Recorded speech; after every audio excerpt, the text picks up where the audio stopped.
In today's episode, you're going to learn 15 expressions you can use to politely and professionally decline a request, whether it's a social invitation, or in this case, I want to focus more on how to say no when someone asks you for a favor at work or wants to add to your workload. If we haven't met yet, my name is Tanya and I'm your business English coach. If you'd like the notes for today's episode, head over to my blog at tanyasuarez.com. Today we're going to talk about how to deal with an awkward situation. For example, when someone catches you off guard, which means by surprise, at work, and they ask you for a favor or they ask you for a request or maybe they want you to do something for them, it can be uncomfortable to say no. And a lot of times people will say yes because of that discomfort. For non-native speakers, you might find yourself saying yes because you don't know how to say no politely. And I don't want that for you. I want you to feel confident in accepting what you can handle and declining politely what you can't handle or don't want to. I mean, we're all overworked at this point. And to be honest, this isn't just a language issue. Saying no is awkward even for a lot of native speakers, myself included. It has taken me a lot of confidence training for myself to be able to say no and set my boundaries. In fact, speaking of native languages, I want you to think about how you feel saying no in your native language. If this is something that you struggle with in that situation, I mean, you're probably going to struggle with it in English. So I want you to accept that this is as much a personality and a confidence issue as it is a language. Now, I'm here to help you with both. Specifically today, I'm going to teach you 15 expressions because the best thing you can do is have a few expressions ready so that when you're in the moment, you'll know exactly what to say. Now, 15 is a lot, but I want you to have these to choose from. I really just want you to pick maybe 1 to 3 expressions that best suit your personality and are the most comfortable way for you to say no. And you're going to use those expressions every day and practice saying them out loud. Preferably, I recommend looking in the mirror or recording yourself because intonation and body language are just as important as your pronunciation. So I want you to focus on your delivery, how you say it. I want you to be polite, but I also want you to stand up straight, have a loud voice, and say it confidently. That way people know that that is your boundary and no means no. And now let's get to the good stuff. Here are 15 expressions you can use in conversations, but also in emails or texts, or if you're chatting in Slack or some other platform, to decline a request at work. This is really important. If you're typing it, I want you to type the one that is the most like you would communicate or the one that is least likely to be misunderstood. So you want to be mindful of if you're chatting with a non-native speaker, maybe don't pick the ones that have idioms in it. And if you're talking to a native speaker, just the one that you feel expresses your polite decline clearly. Now, if you're using this in conversation, your tone is going to play a big part. So I want you to practice and use the intonation that I'm using, and then I'll show you some variations. Because, sometimes we want to be polite. Sometimes we have to be a little more aggressive. Okay, so without further ado, the first example is, oh, I wish I could, but I'm swamped today. So swamped, S-W-A-M-P-E-D, that's an expression that means I'm overwhelmed, I have too much going on. For the pronunciation, swamped. So the P goes straight into the D. I wish I could, but I'm swamped today. The next one. Oh, sorry, but I'm slammed and I can't right now. So I'm slammed. The M goes straight into the D sound. That means the same as swamped. I have too much going on. Now, this one's important because I find that the contraction cant is very difficult for non-native speakers usually. So either over-enunciate the T. It doesn't sound like native speakers would, but I'd rather clarity in that case. Or shake your head left to right to make sure that the no is associated with the word. Or in this case, by pairing sorry, I'm slammed, these are already negative, with I can't right now, the context makes it clear. All right. The next one. Oh, I'm not taking any new projects at the moment. I'm not taking any new projects at the moment. Okay, that one you want to make sure that depending on what message you want to send, that your facial expressions match. I often like to pair something like that with the next one, but you can also use number 4 by itself. So thanks for thinking of me, but I can't. So thanks for thinking of me. Thanks for considering me. I love that one because it acknowledges appreciation and gratitude. It also kind of softens the blow, which means it makes it sound a little nicer. So thank you so much for thinking of me, but I can't. Or, oh, thanks for thinking of me, but I'm not taking on any new projects at the moment. So that one really pairs nicely with most of them. And the 5th one, oh, no thanks, I'm really busy. Okay, so this one's not good if your boss is trying to give you a project for work, but it is good if someone asks you, hey, we're all going out to lunch, do you want to come with us? Oh, no thanks, I'm really busy. All right, the next one, unfortunately, now is not a good time. So unfortunately, now is not a good time. So notice when we start with that adverb, unfortunately, typically native speakers will kind of stay on it a little bit longer just for that emotion. Like, seriously?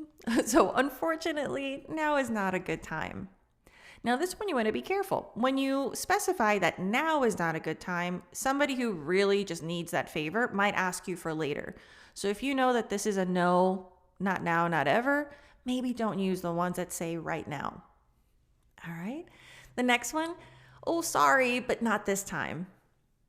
So this one's good, for example, again, like with the lunch example, or if someone says like, hey, we're going to happy hour after work. Oh, not this time. So that implies keep me in mind, maybe invite me next time.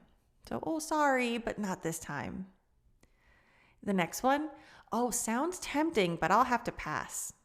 Sounds tempting, but I'll have to pass. So I like that. The sounds tempting. This one's obviously great with food, but it's also good if maybe they want to bring you on to a certain group or just want to kind of include you in something that you don't want to say. It might actually sound tempting. So maybe it's something you're interested in. And even if not, it just kind of helps it sound a little nicer. But again, I always recommend pick the most genuine one, but this is also real life. So I want to make sure you have all the options. And the next one, I've got too much on my plate right now. I've got too much on my plate right now. So this is what I was talking about before. For example, if you work in a very diverse company where people from different cultures, you want to be mindful that they might not be familiar with certain idiomatic expressions. So if you're talking to native speakers or you're comfortable with their level of English, then you can use swamped, slammed, on my plate. If it's someone that you know maybe is not at that level, I'd recommend not using those expressions because they can be kind of confusing. Okay, but that being said, let's work on the intonation. So I've got too much on my plate right now. And the next one, I wish I could make it work, but now is not a good time. Oh, I wish I could make it work, but now is not a good time. So again, be careful when you do the now, right now ones. They might push you a little bit more like, okay, well, if not now, what about tomorrow? I don't want you to feel that because you said no right now, you have to say yes if they ask you for later. So just, double down on your no, which means be firm and say, you know what? Actually, I can't. And just, it's okay to say no. All right, next one. Oh, if only I could, but I don't have enough time to add something else to my plate. So here we have the plate one again. So, oh, if only I could, but I don't have enough time to add something else to my plate. Okay, and the next one I love because I feel like you can use it for anything. Oh, I'd love to, but I can't. It's kind of direct, which is probably why I like it. So make sure you infuse your personality and politeness, because if you tend to speak a little bit robotically at this point, this one's going to come across as more severe than you mean it to. Like, I'd love to, but I can't. Maybe not the impression that you want. So this is where, if you're not a very expressive person, sometimes using the more expressive phrases can help you be more personable.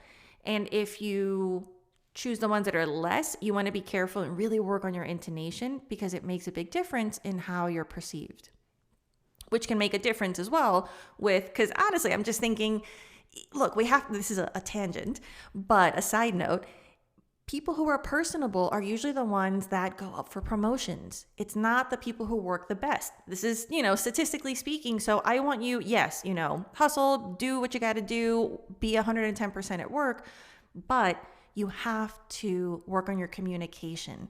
Be more personable. Make sure people get to know you because that's the networking that you're going to need to get to the next level of your career. Okay, so back to this one. We have two more. We have three more. So I'm not taking on anything else right now.